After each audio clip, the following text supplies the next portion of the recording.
प्रार्थना करेंगे। स्वर्गीय पिता, हम धन्यवाद करते हैं एक बार फिर जब आपके चरणों में हम आए हैं। आपने हमारे लिए एक बार फिर मेज तैयार की है पिता। बाप, आपका वचन जब हम मनन करते, पवित्र आत्मा हमें सिखाएं ताकि हमारा चाल चलन इन दिनों प्रभु आपके ग्रहण योग्य हो जाए।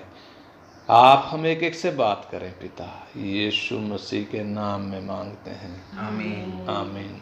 कल हम जो विषय सीख रहे थे, परमेश्वर परम धन्य है, उसी विषय को हम आगे सीखेंगे, उसी को सीखेंगे। उसमें एक उदाहरण पर हम ध्यान देंगे। कल हमने रूत का उदाहरण देखा था, किस प्रकार एक मोआबिन स्त्री रूत, जो अपने सच्चे मन के कारण, जो अपने दृढ़ संकल्प के कारण इस्राएल की प्रजा में भागी हो गई। इतना ही नहीं, वो यीशु मसीह की वंशावली में भी शामिल हो गई। कितना बड़ा सौभाग्य उसको प्राप्त हुआ। जिस इस्राएल के परमेश्वर की पंखों की शरण में उसने शरण ली, उस परमेश्वर ने उसको लज्जित होने नहीं दिया। Hallelujah, hallelujah. न केवल इस्राएल में भाग मिला, बल्कि यीशु मसीह की वंशावली में वो शामिल हो गई। परमेश्वर के सिद्धांत को, परमेश्वर का सिद्धांत, उसके सिद्धांत को हमें और आज गहराई के साथ समझने के लिए हम एक और उदाहरण देखेंगे, जो उदाहरण इसके विपरीत है। इधर रूत ने किस प्रकार परमेश्वर की आशीषों को पाया, और अब दूसरी तरफ हम देखेंगे किस प्रकार एक व्यक्ति परमेश्वर की आशीषों से वंचित हो सकता है। जब इस बात को हम देखेंगे, पक्ष में और विपक्ष में दोनों बातों को, जो दोनों उदाहरणों को जब हम सीखेंगे, निश्चय हमें परमेश्वर का वो सिद्धांत समझ में आ जाएगा। परमेश्वर का सिद्धांत क्या है? जो लोग, ध्यान देना, जो लोग आत्मिक विषयों के प्रति उदासीन होते हैं, या वे आत्मिक बातों को तुच्छ समझते हैं, परम धन्य परमेश्वर कभी भी उन्हें अपनी आशीषों का भागी होने नहीं देगा। यह परमेश्वर का सिद्धांत है, ध्यान से इसको समझ लें। जो लोग आत्मिक बातों के प्रति उदासीन होते हैं, उनको तुच्छ समझते हैं, परमेश्वर कभी भी, बेशक परमेश्वर परम धन्य है, तो भी वो अपनी आशीषों को ऐसे व्यक्ति को कभी भी देगा नहीं। मैं समझता हूँ परमेश्वर का आत्मा इस उदाहरण के द्वारा हम एक एक से बात करेगा। हम पुराने नियम में वापस जाकर देखें, उधर अब्राहम की संतान इसहाक के दो बेटे एसाव और याकूब, उस परिवार में आज हम जाएंगे। आज हम इसहाक और रिबका के परिवार में जाएंगे। उधर उनके दोनों बच्चों के विषय में थोड़ा, दोनों बच्चों में से एक एसाव के विषय में खास तौर पर आज हम सीखेंगे। उत्पत्ति 27 अध्याय, उसका 1 वचन से 4 वचन तक हम पढ़ें। उत्पत्ति 27 अध्याय, उसका 1 वचन से 4 वचन तक। सब लोग अपनी बाइबल निकाल लें और अपनी बाइबल निकाल कर सब लोग इस वचन को पढ़ें। मैं फिर से दोहरा देता हूँ, आज का विषय वही कल वाले विषय को आगे हम बढ़ा रहे हैं। परमेश्वर परम धन्य है, उसका एक सिद्धांत हम सीख रहे हैं। सिद्धांत क्या है? जो लोग आत्मिक विषयों के प्रति उदासीन होते हैं, या जो आत्मिक बातों को तुच्छ समझते हैं, परम धन्य परमेश्वर कभी भी उन्हें अपनी आशीषों का भागी होने नहीं देगा। ये बात हम क्यों सीख रहे हैं? ताकि हमारे में यदि ये कमी है, तो आज इस कमी को हम पहचान लें और परमेश्वर के सिद्धांत को अपने जीवन में ग्रहण कर लें। पढ़ेंगे उत्पत्ति 27 अध्याय 1 से 4 वचन। जब इसहाक बूढ़ा हो गया और उसकी आंखें ऐसी धुंधली पड़ गई कि उसको सूझता न था, तब उसने अपने जेठे पुत्र एसाव को बुलाकर कहा, हे मेरे पुत्र। उसने कहा, क्या आज्ञा? उसने कहा, सुन, मैं तो बूढ़ा हो गया हूँ और नहीं जानता कि मेरी मृत्यु का दिन कब होगा। इसलिए अब तू अपना तरकश और धनुष आदि हथियार लेकर मैदान में जा और मेरे लिए अहेर कर ले आ। तब मेरी रुचि के अनुसार स्वादिष्ट भोजन बनाकर मेरे पास ले आना कि मैं उसे खाकर मरने से पहले तुझे जी भर के आशीर्वाद दूं। हाँ, इधर जो विषय है परमेश्वर की आशीषों का भागी इसहाक एक ऐसे व्यक्ति को करना चाहता है जो व्यक्ति आत्मिक बातों के प्रति उदासीन है या उन आत्मिक बातों को वो तुच्छ समझता है जो उसको आत्मिक पद दिया गया है। परमेश्वर ने जो उसको आत्मिक पद दिया है उस आत्मिक पद को वो तुच्छ समझता है। हम पढ़ेंगे इसहाक बुढ़ापे के कारण उसकी नजरें कमजोर हो गई हैं, उसको सूझता नहीं है, अर्थात उसको दिखाई देता नहीं है। वो अपने बड़े बेटे एसाव को परमेश्वर की आशीषें देना चाहता है, जिसने आत्मिक बातों की कभी भी परवाह नहीं करी, फिर भी इसहाक उसे आशीष देने पर तुला हुआ है। अगर हम उसके जीवन में पीछे मुड़कर देखें तो हमें स्पष्ट रूप से दिखाई देगा कि इसहाक की आंखें, जो इधर लिखा है, वो डिम हो गई हैं, उसे सूझता नहीं है। वास्तव में उसके जीवन में जो घटनाएं आई हैं, परमेश्वर ने जो उससे बातें करी हैं, उसके परिवार में जो जो घटा है, वो चीज़ें भी उसको दिखती नहीं है। उन चीज़ों के प्रति भी वो क्या हो गया है, अंधा हो गया है। वो बात हम समझेंगे।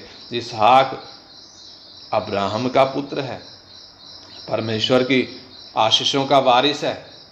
परमेश्वर ने अब्राहम से जो वाचा बांधी, उससे जो वायदे किए, उससे जो शपथ खाई, उन सब का ये हकदार है इसहाक, क्योंकि परमेश्वर ने वो सारी बातें इसहाक के साथ भी दोहराई हैं, वो अपने वायदे दोहराए हैं।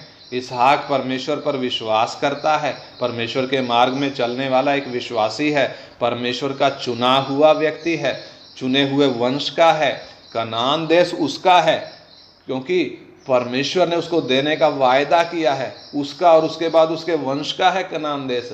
उसी के वंश में स्त्री के संतान ने भी आना है। लेकिन अब बुढ़ापे में इसहाक को सूझता नहीं है।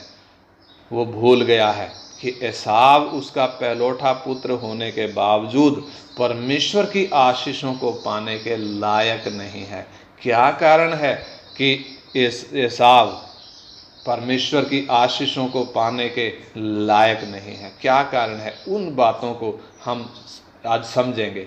सबसे पहली बात क्या है, याद करें, जब ये दोनों भाई एसाव और याकूब अपनी माँ के गर्भ में थे, जब ये उधर आपस में ये लड़ रहे थे, गर्भ में ही जब ये एक दूसरे को मार पिटाई कर रहे थे, उस वक़्त की घटना हम पढ़ेंगे। उत्पत्ति 25 अध्याय उसका 22-23 वचन। बेटे जल्दी, उत्पत्ति 25 अध्याय उसका 22-23, फुर्ती से, लंबा विषय है, आधे घंटे में खत्म करना है। उत्पत्ति 25 अध्याय का 22-23 वचन। लड़के उसके गर्भ में आपस में लिपट के एक दूसरे को मारने लगे। लड़के शब्द इधर जो लिखा है चिल्ड्रन, इंग्लिश में चिल्ड्रन, यानी कि बच्चे, क्योंकि अभी गर्भ में है, मालूम नहीं है लड़के हैं या लड़कियां हैं, उधर बच्चे शब्द है।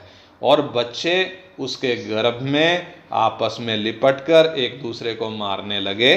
तब उसने कहा, मेरी जो ऐसी ही दशा रहेगी तो मैं कैसे जीवित रहूंगी? और वह यहोवा की इच्छा पूछने को गई। तब यहोवा ने उससे कहा, तेरे गर्भ में 2 जातियां हैं और तेरी कोख से निकलते ही 2 राज्य के लोग अलग अलग होंगे, और एक राज्य के लोग दूसरे से अधिक सामर्थी होंगे, और बड़ा बेटा छोटे के अधीन होगा। परमेश्वर ने साफ साफ चेतावनी दी है।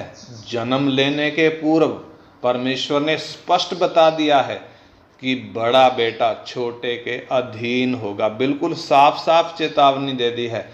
क्या कारण है कि बड़ा बेटा छोटे के अधीन होगा? ऐसा परमेश्वर ने, सर्वज्ञानी परमेश्वर ने भविष्य ज्ञान में देखकर एसाव के जीवन में ऐसा क्या देखा है जिसके लिए परमेश्वर कहता है कि बड़ा बेटा छोटे के अधीन होगा?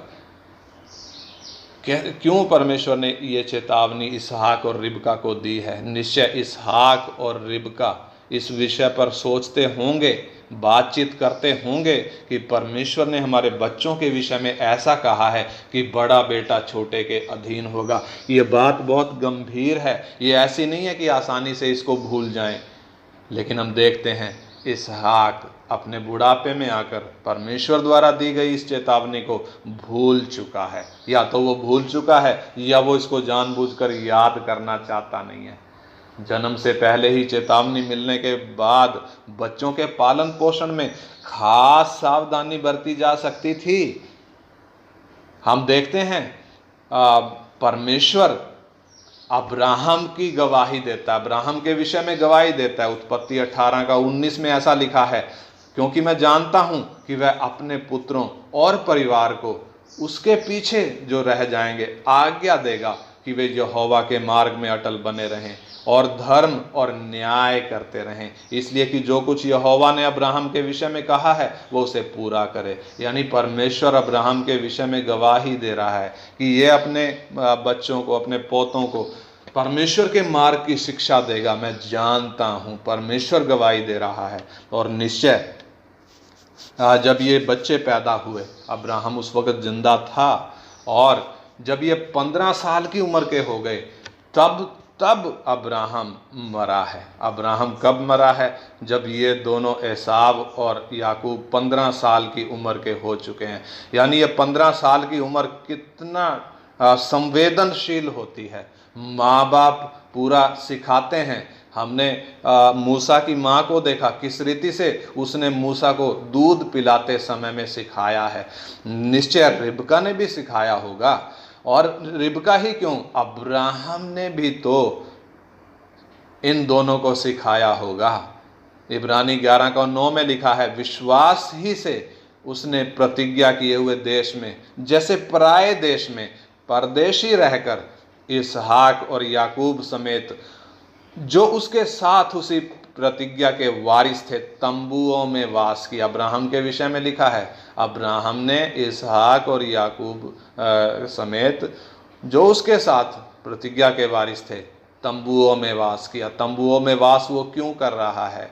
क्योंकि परदेशी और यात्री का जीवन जीना उनको सिखा रहा है। वो खुद भी परदेशी यात्री का जीवन जीता आया है, आगे अपने बेटे पोतों को भी वो यही सिखा रहा है कि हम इस धरती के नहीं हैं, परमेश्वर ने हमें चुना है। हम खाली कनान देश नहीं, हमें एक स्वर्गीय राज्य का वारिस बनाने के लिए परमेश्वर ने बुलाया है। और परमेश्वर का वचन इस विषय में गवाही देता है कि अब्राहम उस दृढ़ नींव वाले नगर की बाट देखता था जिसका बनाने वाला और रचने वाला परमेश्वर खुद है। अब्राहम ने ये बात अपने बेटे इसहाक को और अपने पोतों को भी निश्चित रूप से सिखाई होगी। ऐसा नहीं हो सकता कि उसने ना सिखाई हो। लेकिन हम देखते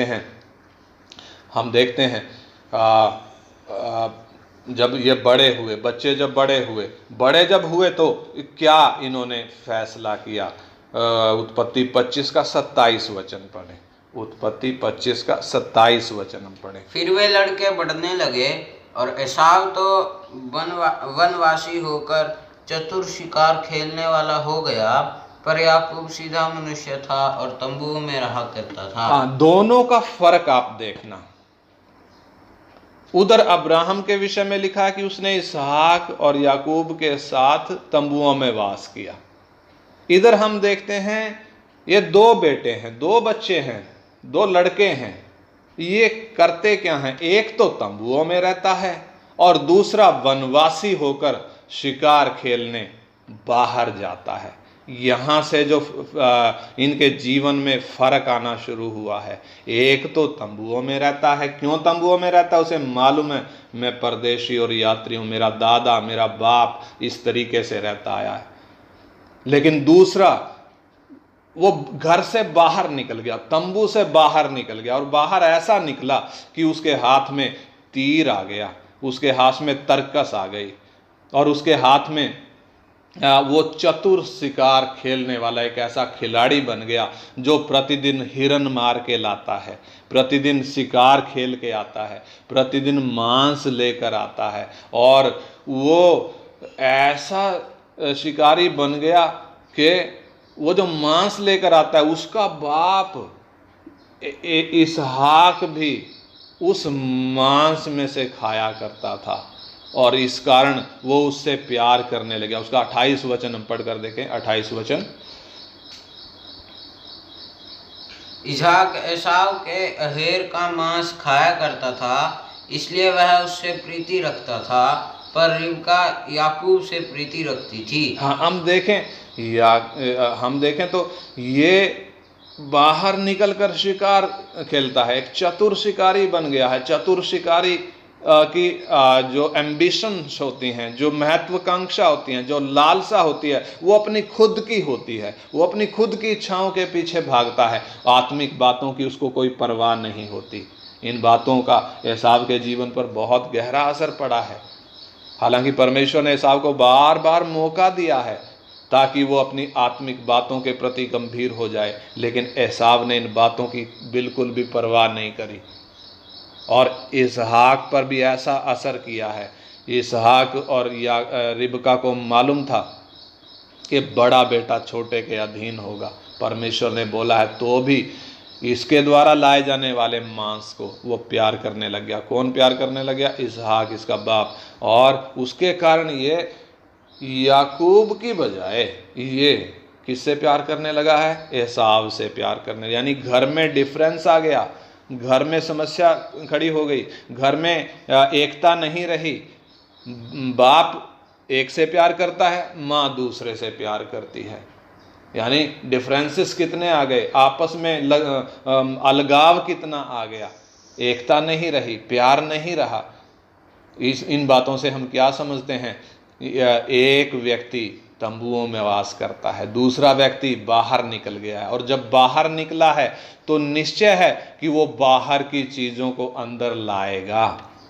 अंदर की चीज़ों को बाहर नहीं लेके जाएगा, बल्कि बाहर की चीज़ों को अंदर लाएगा। और एक दिन फिर परमेश्वर ने इसको मौका दिया ताकि ये अपनी आत्मिक बातों के प्रति जागरूक हो। ये चतुर शिकारी जब डेली अच्छा शिकार मार कर लाता है, एक दिन इसको कोई शिकार नहीं मिला। सारा दिन ये हताश हो गया, निराश हो गया, थका हुआ घर वापस आया, और जब थका हुआ ये घर लौटा तो घटना क्या घटी हम पढ़ेंगे उत्पत्ति 25 अध्याय का 29 से।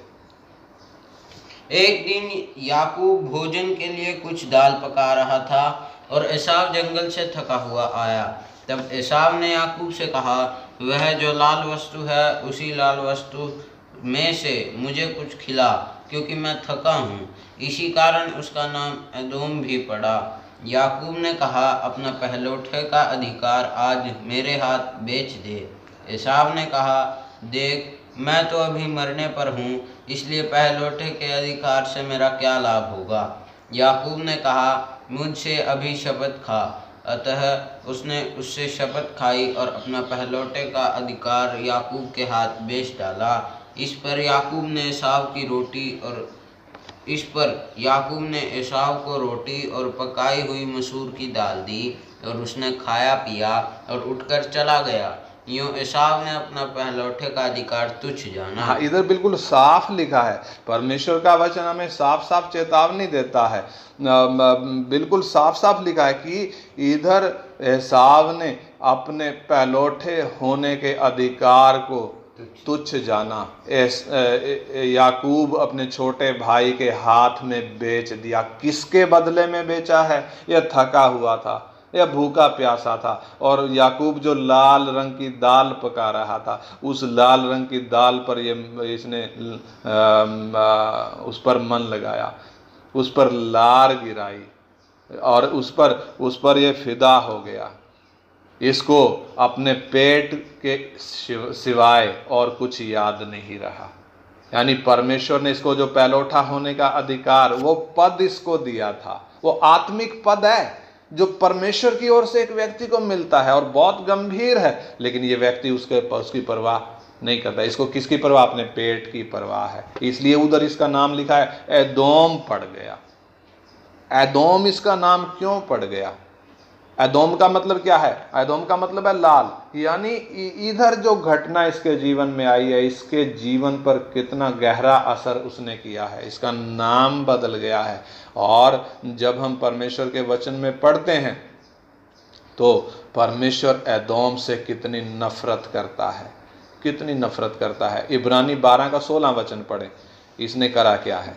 इब्रानी 12 का 16 वचन हमारे विषय में परमेश्वर का वचन हमें क्या चेतावनी देता है। एसाव के द्वारा परमेश्वर हमें क्या चेतावनी देता है।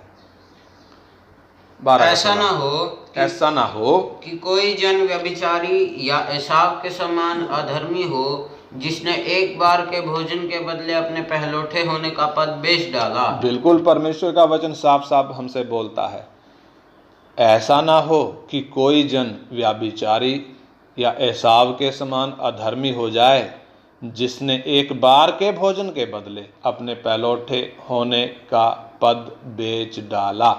परमेश्वर का धन्यवाद हो, परमेश्वर ने हमें भी आत्मिक आशीषें दी हैं, हमें भी आत्मिक पद दिया है। परमेश्वर के पुत्र हैं हम, स्वर्गीय स्थानों में हम बिठाए गए हैं, हम में परमेश्वर का आत्मा वास करता है, हम परमेश्वर के मंदिर हैं, हम मसीह के द्वारा परमेश्वर की संतान हैं। परमेश्वर का वचन हमें साफ साफ चेतावनी देता है, ऐसा ना हो कि कोई जन, हम में से कोई जन व्यभिचारी बन जाए, एसाव के समान अधर्मी बन जाए। यानी ये एसाव व्यभिचारी और अधर्मी बन गया। कैसे बन गया? ये घर से बाहर निकलता है, घर से बाहर जब निकलता है, उधर कनानी लोग रहते हैं, ये उनके साथ घुल मिल गया, ये उनके साथ उनके रीति रिवाजों में शामिल हो गया, ये व्यभिचारी और अधर्मी हो गया। आपको याद होगा इसहाक की शादी जब हुई थी, अब्राहम ने अपने दास को क्या शपथ खिलाई थी, आपको याद होगा। पर अब्राहम ने बोला था, उत्पत्ति 24 का 3 वचन पढ़ें, उत्पत्ति 24 का 3, उत्पत्ति 24 का 3। इसहाक के विषय में, उसकी शादी के विषय में अब्राहम अपने दास से क्या शपथ खिला रहा है। और मुझसे आकाश और पृथ्वी के परमेश्वर यहोवा की इस विषय में शपथ खा कि तू मेरे पुत्र के लिए कनानियों की लड़कियों में से जिनके बीच में मैं रहता हूँ किसी को ना लाएगा। अब्राहम साफ साफ बोलता है, इसहाक की शादी का विषय है, अपने दास को वो भेज रहा है, कहता है मेरे जांघ पर हाथ रखकर कसम खा, कनानियों की लड़कियों में से मेरे पुत्र के लिए कोई स्त्री नहीं लाएगा। यानी कनानियों से अब्राहम कितना दूर रहना चाहता है, कितना नफरत करता है। क्यों करता है? क्योंकि उसने सोदोम और गमोरा का वो धुआं उठता हुआ देखा है, उसको मालूम है कनानियों का पाप का घड़ा भरता जा रहा है, इसलिए उनसे कोई संबंध रखने का मतलब ही नहीं है। कहीं ऐसा ना हो मैं भी इनके पाप का भागी बनूं, इसलिए अब्राहम उनसे बहुत दूरी रखता है, अलगदाई में चलता है। लेकिन उत्पत्ति 26 का 34 पढ़ें, 26 का 34, उत्पत्ति 26 का 34। जब एसाव 40 वर्ष का हुआ तब उसने हित्ती बेरी की बेटी यहूदीत और हित्ती एलोन की बेटी बाशमत से विवाह कर लिया। हाँ देखो, इसने क्या किया एसाव ने, इसने कनानी स्त्रियों को ब्याह लिया, 2 पत्नियां ये ले आया, खुद लेकर आया है, और करा क्या है, कनानी औरतों को लाया है, कनानी स्त्रियों से इसने शादी करी है। कितना फर्क इसहाक की शादी और एसाव की शादी का हम उधर फर्क ढूंढें। एक कनानी स्त्रियों से नफरत करता है, उनसे शादी नहीं कर रहा, दूसरा 2 को लेकर आ रहा है, दोनों कनानी हैं। एसाव ने ऐसा क्यों किया? क्योंकि वो परमेश्वर की वाचा को, उसके वायदों को बिल्कुल भी गंभीरता से नहीं लेता था। पहलौठा होने के अपने अधिकार को उसने लाल रंग की दाल के बदले में बेच दिया, उसका नाम एदोम पड़ गया। एदोम के विषय में परमेश्वर नफरत करता है। इस नाम से ही मालूम पड़ता है कि ये व्यक्ति पेट के लिए आत्मिक बातों को बेच देता है। इसलिए परमेश्वर इसके विषय में कहता है, भजन संहिता 60 अध्याय का 8 वचन, भजन संहिता 60 अध्याय उसका 8 वचन पढ़े। 60 वर्स 8, साम्स 60 वर्स 8। मोआब मेरे धोने का पात्र है, मैं एदोम पर अपना जूता फेंकूंगा। हाँ, परमेश्वर साफ साफ कहता है मैं एदोम पर अपना जूता फेंकूंगा। 108 अध्याय का 9 वचन भी पढ़े। 108 अध्याय का 9 वचन ध्यान से सुने। 108 अध्याय का 9 वचन।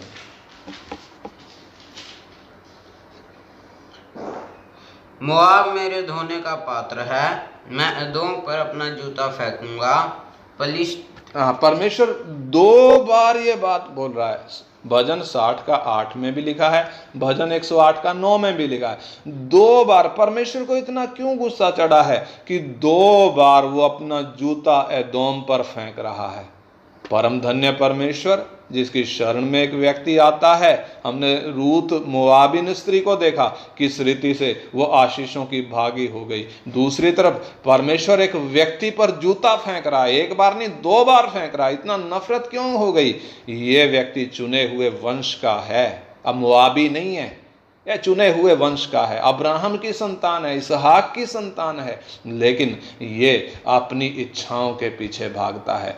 ये संसार में जा मिला है, इसको आत्मिक बातों की कोई परवाह नहीं है। आत्मिक पद जो इसको दिया गया है उसको यह तुच्छ जानता है। इसने घर में रहकर माँ बाप से शिक्षा पाना उचित नहीं समझा, ये संसार में जा मिला है। इसके जीवन में कितनी ऐसी बातें आई हैं, परमेश्वर ने बार बार मौका दिया तो भी ये उन बातों पर ध्यान लगाता नहीं है, ये अपनी ही इच्छाओं के पीछे भागता है। कितना फर्क है रूत मोआबिन स्त्री में और इस चुने हुए वंश के अब्राहम और इसहाक की संतान एसाव में के जीवन में कितना फर्क है। क्यों दो पात्र परमेश्वर ने बाइबल में रखे हैं? ताकि हमारी समझ में आ जाए, यदि हम अपने आत्मिक बातों को तुच्छ जानेंगे, यदि उनकी परवाह नहीं करेंगे, तो परम धन्य परमेश्वर कभी भी हमें उन आशीषों का भागी होने नहीं देगा। बिल्कुल साफ साफ परमेश्वर का वचन इन 2 चरित्रों के द्वारा हमें सिखा रहा है। ऐसे एसाव को इसहाक आशीष देने पर तुला हुआ है और उसने क्या किया है? बेटे को बोला है जा मांस लेकर आ, मैं मांस खाऊंगा और मेरे स्वादिष्ट उसको स्वादिष्ट करके बनाना, जैसा मुझे पसंद है वैसा बनाना और मैं जी से तुझे आशीर्वाद दूंगा। और जब वो शिकार लेने के लिए गया, घर में उसकी पत्नी और छोटा बेटा है, उन्होंने इसी के खिलाफ प्लान बनाया। इसको धोखा देने के लिए छोटा बेटा बड़े का भेष बदल कर आया है। इसहाक ने, क्योंकि आंखों से दिखता नहीं है इसलिए ध्यान से सुना है, आवाज को सुना है, छू कर देखा है, सूंघ कर भी पक्का किया है कि ये एसाव ही है ना, कहीं ऐसा तो नहीं है याकूब हो। उसने देखता नहीं है लेकिन सुनकर, छूकर और सूंघ कर कन्फर्म किया है कि ये एसाव ही है। क्यों कन्फर्म कर रहा है? क्योंकि ये अपनी आशीषें सिर्फ किसको ही देगा? वो जो इसका पेट भरता है। वो बेशक लायक नहीं है तो भी मैंने ये आशीषें उसी को देनी है, लेकिन वो जो काम कर रहा है वो परमेश्वर की इच्छा के विरुद्ध है। इसलिए इसहाक के इतना जोर लगाने पर भी परमेश्वर ने उसको एसाव को आशीष लेने नहीं दी, आशीष देने नहीं दी, क्योंकि एसाव ने खुद साबित कर दिया कि वो इन आशीषों के लायक नहीं है। परमेश्वर ने एसाव को आशीषें लेने नहीं दी। इसहाक ने बहुत जोर लगाया ये आशीषें मैं एसाव को दे दूं, लेकिन परमेश्वर ने ये आशीषें एसाव को लेने नहीं दी। क्यों लेने नहीं दी? बाद में हम देखते हैं उसने बड़े आंसू बहा बहा कर ये आशीष पानी चाहिए, लेकिन इब्रानी 12 का 17 वचन पढ़ें। इब्रानी 12 का 17, इब्रानी 12 का 17, इब्रानी 12 का 17।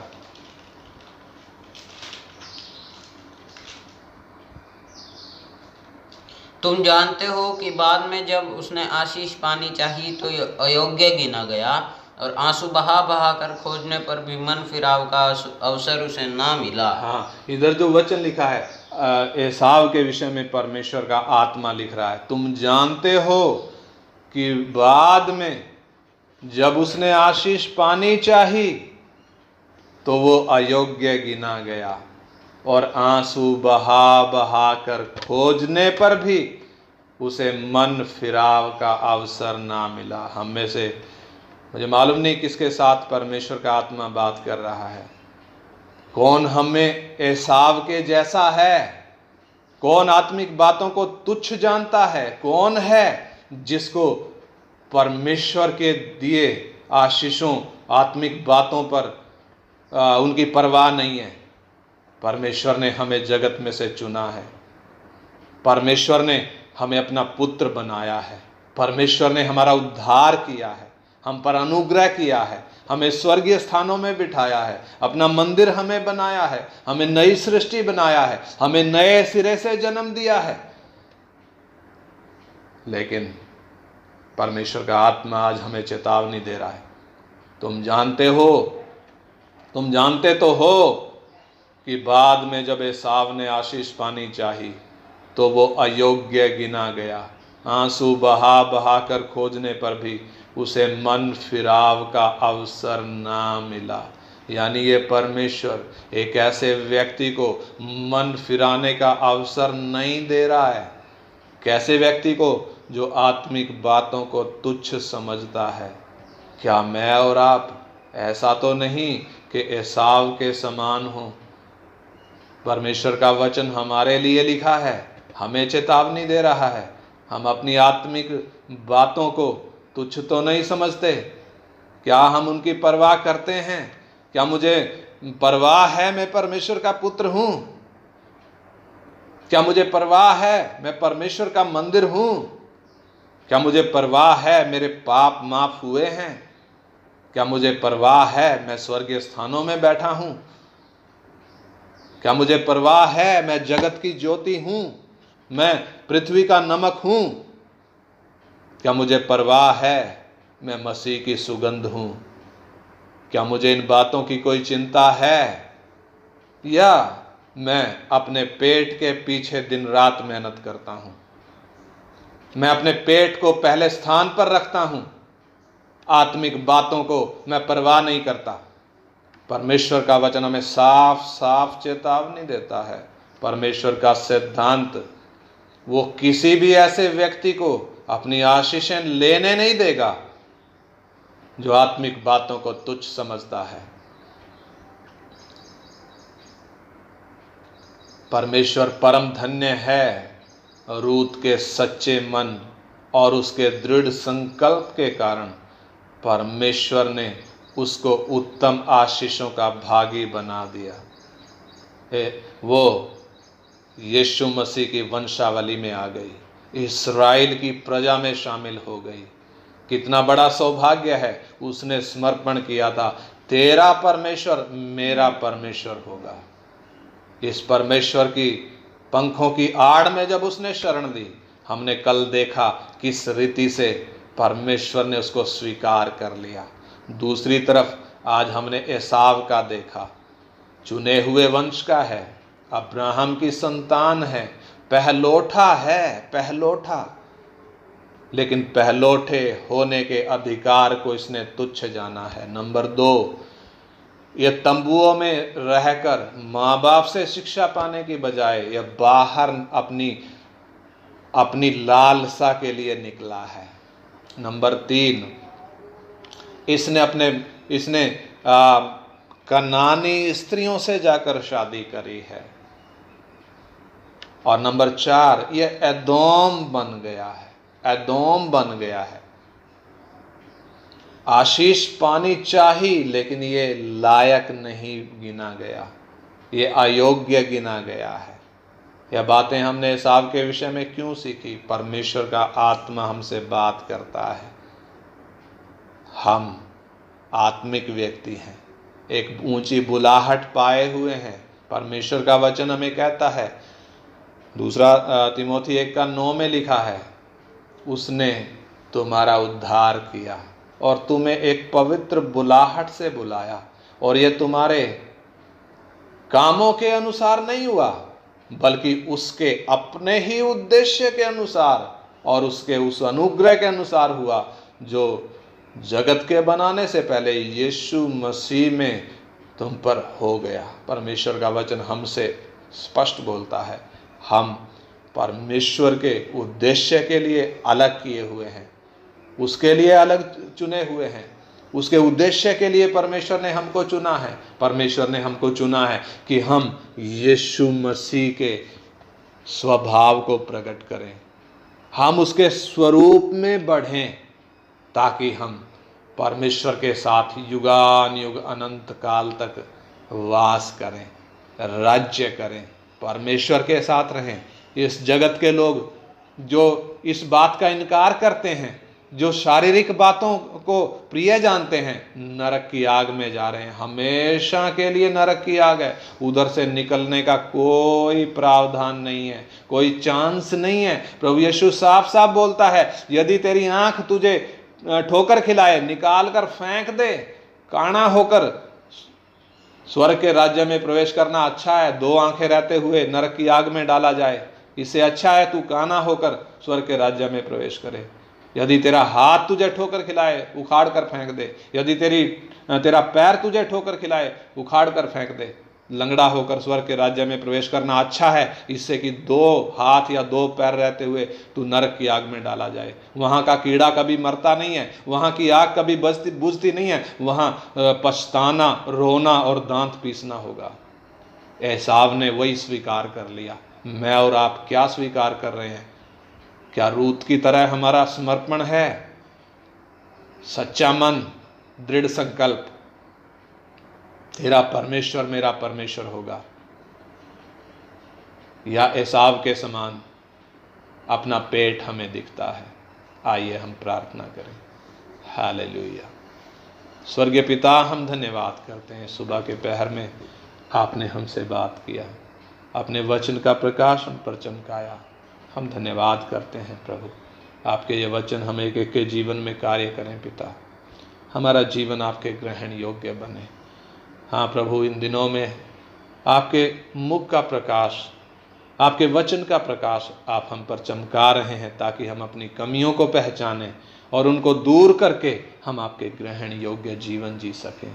दुनिया जब हताश है, परेशान है, निराश है, बाप आपने हमें कितना ऊंचा सौभाग्य दिया है। आप सुबह भी हमारे लिए मेज लगाते हैं, शाम को भी हमारे लिए मेज लगाते हैं। हमारा कितना बड़ा सौभाग्य है बाप, इन बातों को हम तुच्छ ना जाने। निश्चय आप हमारी तैयारी कर रहे हैं, ये अंतिम तैयारी है जो आप कर रहे हैं प्रभु। इन बातों को हम तुच्छ ना जाने, बल्कि आत्मिक बातों के प्रति और जागरूक हो जाएं पिता। हम एक एक की सहायता कर, हम एक एक की सहायता कर, ताकि हम में से प्रत्येक जन प्रभु आपके सामने खड़े होने के योग्य बन सके। जब प्रभु बादलों पर आए, हम सब उठाए जाएं। आप सहायता करें पिता, यीशु मसीह के पवित्र नाम में मांगते हैं। आमीन। आमीन। आमीन।